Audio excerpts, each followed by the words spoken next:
ഇഞ്ചിക്കറി തയ്യാറാക്കാനായിട്ട് ഇഞ്ചി ഇതുപോലെ ചെറിയ പീസസ് ആയിട്ട് കൊത്തി അരിഞ്ഞ് വയ്ക്കാം.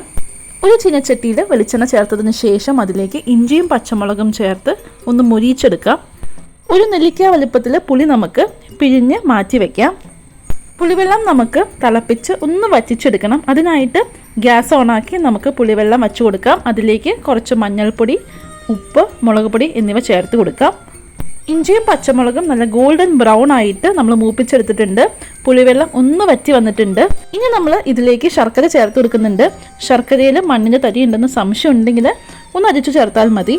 ശർക്കര ഉരുകി പുളിവെള്ളത്തിനൊപ്പം മിക്സ് ആയതിനു ശേഷം നമ്മൾ വറുത്ത് വെച്ചിരിക്കുന്ന ഇഞ്ചിയും പച്ചമുളകും ചേർത്ത് കൊടുക്കാം. കടുക് വറുക്കാനായിട്ട് നമുക്ക് വെളിച്ചെണ്ണ ചേർത്ത് കൊടുക്കാം. അതിലേക്ക് കടുക്, ഉലുവ, വറ്റൽമുളക്, ഉഴുന്നുപരിപ്പ് എന്നിവ ചേർത്ത് കൊടുക്കാം. അവസാനമായിട്ട് കറിവേപ്പില കൂടി ചേർത്തിട്ട് നമുക്കിത് കറിയിലേക്ക് ചേർക്കാവുന്നതാണ്. തണുത്തതിന് ശേഷം നമുക്കിത് ഫ്രിഡ്ജിൽ സൂക്ഷിക്കാവുന്നതാണ്. Thank you.